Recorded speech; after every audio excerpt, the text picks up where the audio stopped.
2024 T20 world కప్లో New Zealand team మరోసారి చతికిల పడింది. ఈరోజు ట్రినిడాడ్ వేదికగా వెస్టిండీస్తో జరిగిన మ్యాచ్లో కివీస్ టీం 13 పరుగుల తేడాతో ఓడిపోయారు. అండ్ ఈ ఓటమైతే ఇప్పుడు వాళ్ళని ఆల్మోస్ట్ T20 వరల్డ్ కప్ నుండి బయటికి గెంటేసింది.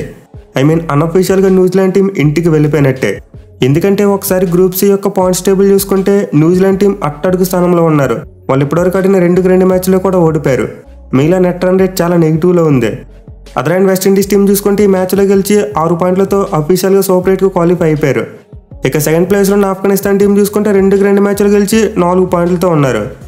సో ఇప్పుడు న్యూజిలాండ్ టీం సూపర్ 8కి వెళ్ళాలంటే వాళ్ళకి మిగిలిన 2 మ్యాచ్ల్లో గెలవాలి, అప్పుడు 4 పాయింట్లు వస్తాయి. బట్ ఆఫ్ఘనిస్తాన్ దగ్గర ఆల్రెడీ 4 పాయింట్లు ఉన్నాయి.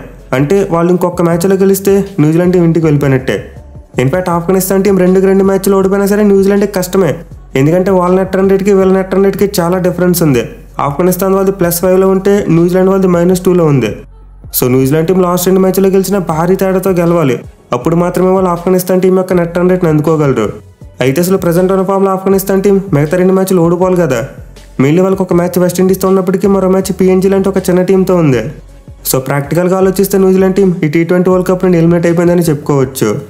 మెయిన్లీ రోజు వెస్టిండీస్తో ఆడినప్పుడు న్యూజిలాండ్ టీం తమ చేతిలో ఉన్న మ్యాచ్ను అపోనెంట్కి అప్పగించారు. సో ఈ మ్యాచ్లో అయితే న్యూజిలాండ్ టీం టాస్ గెలిచి ముందుగా బౌలింగ్ తీసుకున్నారు. అండ్ వాళ్ళకి స్టార్ట్ చూసుకుంటే అదిరిపోయింది. ఎస్పెషల్లీ ట్రెంట్ బోల్ట్ మరోసారి పవర్ ప్లేలో విధ్వంసం సృష్టించాడు. ఫస్ట్ ఓవర్లోనే జాన్సన్ లాంటి ఒక డేంజరస్ బ్యాట్స్మెన్ డక్అవుట్ చేశాడు. అండ్ దాని తర్వాత చూసుకున్న కివీ బౌలర్స్ వెస్టిండీస్ బ్యాట్స్మెన్ మీద చాలా ప్రెజర్ పెట్టారు.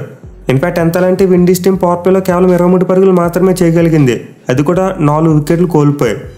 సో ఫస్ట్ వికెట్ పడిన తర్వాత పోరాన్ 17 పరుగులు చేసినప్పటికీ అతన్ని సౌత్ అవుట్ చేశాడు. అండ్ దెన్ నెక్స్ట్ చూసుకుంటే బ్యాక్ టు బ్యాక్ ఓవర్స్లో రాస్టన్ చేసి మరి రోమన్ పాల్ ఇద్దరు కూడా సింగిల్ డిజిట్ స్కోర్కి అవుట్ అయిపోయారు. దీంతో వెస్టిండీస్ టీం పవర్ ప్లే అనేసరికి 23 పరుగులు మాత్రమే చేసి 4 మెయిన్ వికెట్లను కోల్పోయింది. ఈవెన్ పవర్ ప్లే తర్వాత కూడా వాళ్ళు వికెట్ల పత్రం ఆగలేదు. 7వ ఓవర్లో బ్రాండన్ కింగ్ అవుట్ అయిపోయాడు. అండ్ దెన్ ఆ తర్వాత చూసుకున్న అఖిల్ హుసేన్ మరి ఆండ్రే రసెల్ ఇద్దరు కూడా చిన్న చిన్న క్యామ్ ఇన్నింగ్స్లు ఆడారు. అఖిల్ హుసేన్ 17 బంతులు 15 పరుగులు చేస్తే రసెల్ 7 బంతులు 14 పరుగులు చేశాడు. బట్ వీళ్ళు కూడా ఎక్కువసేపు క్రీజ్లో నిలవలేకపోయారు. మెయిన్లీ మిడిల్ ఓవర్స్లో కూడా న్యూజిలాండ్ పేసర్స్ వెస్టిండీస్ బ్యాట్స్మెన్ మీద చాలా ఒత్తిడి పెట్టారు. సో విండీస్ టీం అయితే 12.3 ఓవర్స్లో 76 పరుగులు మాత్రమే చేసి ఏకంగా 7 వికెట్లు కోల్పోయింది. దీంతో మ్యాచ్లో న్యూజిలాండ్ టీం ఈజీగా గెలుస్తుందని చెప్పి విన్ ప్రిడిక్టర్ చూపించింది. బట్ ఇలా ఒక ఎండ్లో వికెట్స్ పడిపోతున్నప్పటికీ అదర్ ఎండ్లో మాత్రం షెర్ఫెన్ రదర్ఫర్డ్ ఒక మైండ్ బ్లోయింగ్ నాక్ ఆడాడు. కేవలం 39 బంతుల్లోనే 68 పరుగులు చేశాడు. మోస్ట్ ఇంపార్టెంట్లీ అతని బ్యాటింగ్లో మనం మాట్లాడుకోవాల్సింది లాస్ట్ 2 ఓవర్స్. సో 18వ ఓవర్ ముగిసేసరికి వెస్టిండీస్ టీం యొక్క స్కోర్ చూసుకుంటే కేవలం 112 పరుగులు మాత్రమే. మోస్ట్ ఇంపార్టెంట్లీ 9 వికెట్లు కోల్పోయారు. ఇంకా చేతిలో 1 వికెట్ మాత్రం ఉంది. అండ్ ఈ టైంలో వాళ్ళు 130 కూడా కొట్టడం కష్టం అనుకున్నాం. బట్ లాస్ట్ 2 ఓవర్స్లో రదర్ఫర్డ్ విధ్వంసం క్రియేట్ చేశాడు. 4 సిక్సర్లతో పాటు 2 4లు కొట్టాడు. మిగిలి డారెల్ మిచెల్ వేసిన 19వ ఓవర్ ఏదైతే ఉందో ఒక గేమ్ చేంజర్ అని చెప్పుకోవచ్చు. ఎందుకంటే ముందు ఓవర్ వరకు న్యూజిలాండ్ వాళ్ళు చాలా ఫేవరెట్స్గా ఉన్నారు. బట్ ఈ ఓవర్లో ఎప్పుడైతే 3 6లు వెళ్ళాయో ఆ తర్వాత మొమెంటం మొత్తం షిఫ్ట్ అయిపోయింది. 130 కూడా కొట్టడం కష్టం అనుకున్న వెస్టిండీస్ టీం ఏకంగా 149 రన్స్ వరకు కొట్టింది. సో నిజంగా హై ప్రెషర్ ఉన్నప్పుడు రదర్ఫర్డ్ ఒక అద్భుతమైన నాక్ ఆడాడు. ఒకవేళ అతను కనుక ఇన్నింగ్స్ ఆడకపోయి ఉంటే ఈ మ్యాచ్లో విండీస్ టీం చిత్తుగా ఓడిపోయేది. మెయిన్లీ T20 వరల్డ్ కప్స్లో చూసుకుంటే ఇప్పటివరకు నెంబర్ 6 లేదా అంతకంటే కింద స్థానాల్లో బ్యాటింగ్ వచ్చిన ఆటగాళ్లలో ఎక్కువ అత్యధిక స్కోర్ కొట్టిన 2వ ప్లేయర్గా అతను రికార్డుని క్రియేట్ చేశాడు. అలాగే T20 క్రికెట్ చరిత్రలో ఫస్ట్ 5 వికెట్స్ను 30 పరుగుల లోపల కోల్పోయి 149 పరుగులు చేసిన మొట్టమొదటి టీంగా వెస్టిండీస్ టీం నిలిచింది. ప్రీవియస్గా రికార్డ్ బంగ్లాదేశ్ టీం పేరు మీద ఉండేది.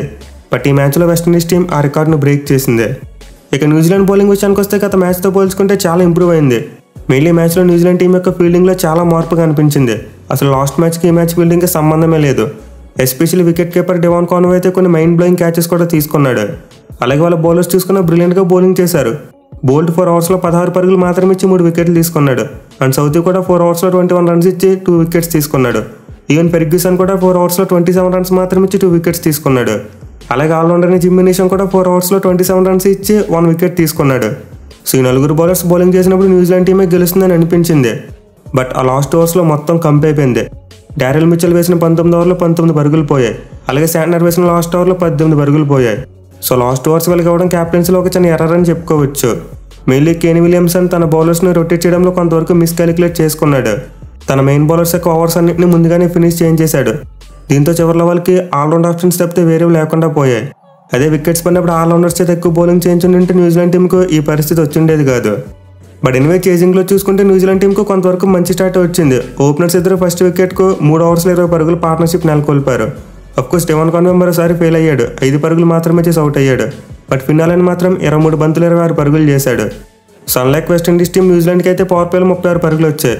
బట్ ఎప్పుడైతే 6th ఓవర్లో ఫినాలని అవుట్ అయిపోయాడో ఆ తర్వాత న్యూజిలాండ్ టీం కుప్ప కూలిపోయింది. మరోసారి వాళ్ళ మిడిల్ ఆర్డర్ బ్యాట్స్మెన్ అంతా చేతులు ఎత్తేశారు. ఈవెన్ ఈ మ్యాచ్లో రచిన్ రవీంద్ర లాంటి ఒక యంగ్స్టర్ని తీసుకొచ్చారు అండ్ అతను కూడా దారుణంగా ఫెయిల్ అయ్యాడు. 13 బంతుల్లో 10 పరుగులు మాత్రమే చేశాడు. అండ్ కేన్ మామ చూసుకున్న ఫస్ట్ మ్యాచ్లో ఎలా అవుట్ అయ్యాడు సేమ్ టు సేమ్ 2 బంతులు 1 పరుగు మాత్రమే చేసి కీపర్కు క్యాచ్ ఇచ్చి అవుట్ అయిపోయాడు. ఇక తర్వాత డారెల్ మిచెల్ కూడా చాలా ఫాస్ట్గా పెవిలియన్కి వెళ్ళిపోయాడు. 12 పరుగులు మాత్రమే చేయగలిగాడు. సో మిడిల్ ఓవర్ స్టార్ట్ అవగానే కొడకేసి బాల్ని బేవచ్చంగా స్పిన్ చేశాడు. రవీంద్రతో పాటు విలియమ్సన్ మరియు మిచెల్ వీళ్ళ 3 వికెట్స్ తీసుకున్నాడు. దీంతో న్యూజిలాండ్ టీం 11 ఓవర్స్లో 63 పరుగులు మాత్రమే చేసి 5 వికెట్లు కోల్పోయింది. ఇక తర్వాత గ్లెన్ ఫిలిప్స్ చివరిలో ఒంటరి పోరాటం చేశాడు. 33 బంతుల్లో 40 పరుగులు చేశాడు. బట్ అదర్ ఎండ్లో అతనికి మంచి సపోర్ట్ రాలేదు. అలాగే చివరిలో చూసుకున్న రిక్వైర్డ్ రన్ రేట్ మరీ ఎక్కువగా పెరిగిపోయింది. దీంతో గ్లెన్ ఫిలిప్స్ కూడా భారీ షాట్కి ఎత్తించి తన వికెట్ని కోల్పోయాడు. బట్ ఇన్వే లాస్ట్ ఓవర్లో మిచెల్ సాంట్నర్ 3 సిక్స్లు కొట్టి ఆ గెలుపు మార్జిన్ కొంతవరకు తగ్గించగలిగాడు. లేకపోతే ఈ మ్యాచ్లో న్యూజిలాండ్ టీం అట్లీస్ట్ 25 పరుగుల తేడాతో ఓడిపోయి ఉండేది. సో నిజంగా మరోసారి అయితే ఈ మ్యాచ్లో న్యూజిలాండ్ బ్యాటింగ్ చాలా పూర్గా కనిపించింది. గత మ్యాచ్లో ఆఫ్ఘనిస్తాన్ మీద ఎలా అయితే తడబడ్డారో ఆల్మోస్ట్ అలాగే ఈ మ్యాచ్లో కూడా తడబడ్డారు. మెయిన్లీ లెఫ్ట్ ఆర్మ్ స్పిన్నర్ అయిన మోతీ బౌలింగ్ ఆడేందుకు చాలా ఇబ్బంది పడ్డారు. అలాగే మరో స్పిన్నర్ అఖిల్ హుసేన్ చూసుకున్న 4 ఓవర్స్లో 21 రన్స్ మాత్రం ఇచ్చాడు. సో వెస్టిండీస్ బౌలర్స్ అందరి దగ్గర నుండి చాలా మంచి కలెక్టివ్ పెర్ఫార్మెన్స్ వచ్చింది. Mainly vice captain Alzarri Joseph ఒక బ్రిలియంట్ స్పెల్ వేశాడు. 4 ఓవర్స్లో 19 రన్స్ మాత్రం ఇచ్చి 4 వికెట్స్ తీసుకున్నాడు. అండ్ ముందు చెప్పినట్టు గుడకేష్ మోతి కూడా 4 ఓవర్స్లో 25 రన్స్ మాత్రం ఇచ్చి 3 వికెట్స్ తీసుకున్నాడు. సో ఇద్దరిలో ఒకరు మిడిల్ ఓవర్స్లో వికెట్లు తీస్తే మరొకరు డెత్ ఓవర్స్లో 3 వికెట్లు తీశారు. దీనివల్ల న్యూజిలాండ్ టీం అసలు ఎక్కడ కూడా కోలుకోలేకపోయింది. ఇన్ఫాక్ట్ వాళ్ళకి కొన్ని లైఫ్స్ కూడా వచ్చాయి. బట్ న్యూజిలాండ్ బ్యాట్స్మెన్ వాటిని సరిగ్గా యూజ్ చేసుకోలేదు. అదే వెస్టిండీస్ బౌలర్స్ తమకు వచ్చిన క్యాచ్లను తీసుకోవడంతో పాటు రన్అట్స్ను మిస్ చేయకుండా ఉండుంటే వాళ్ళు ఇంకా ఎర్లీగా మ్యాచ్ని గెలిచేసి ఉండేవారు. సో నిజంగా ఈ మ్యాచ్లో వెస్టిండీస్ టీం చాలా మంచి ఫైటింగ్ స్పిరిట్ ఆడి కష్టపడి మ్యాచ్ని గెలుచుకున్నారు. అదే న్యూజిలాండ్ టీం చూసుకుంటే మరోసారి వాళ్ళ బ్యాట్స్మెన్ కంప్లీట్లీ తేలిపోయారు. ఎస్పీసీలో ఎక్స్పీరియన్స్ అయిన డెవాన్ కాన్వే, కేన్ విలియమ్సన్ మరియు డారెల్ మిచెల్ వీళ్ళ 3 ఫెయిల్యూర్స్ న్యూజిలాండ్ ఓటంలో కీ రోల్ ప్లే చేశాయి. అది 3 ఎవరో ఒకరు చివరి వరకు క్రీజ్లో ఉండి ఒక మంచి ఇన్నింగ్స్ ఆడుంటే ఈ మ్యాచ్లో న్యూజిలాండ్ టీం ఈజీగా గెలిచిండేది. సో ప్రతి ఐసీసీ టోర్నమెంట్లో మినిమం సెమీఫైనల్ వరకు వెళ్ళగలిగే న్యూజిలాండ్ టీం ఈ T20 వరల్డ్ కప్లో మాత్రం సూపర్ 8కి వెళ్ళడం ఇప్పుడు కష్టంగా మారిపోయింది. చూడాలి మరి లాస్ట్ మ్యాచెస్లో వాళ్ళకి అదృష్టం కలిసి వస్తుందా లేదా అనేది.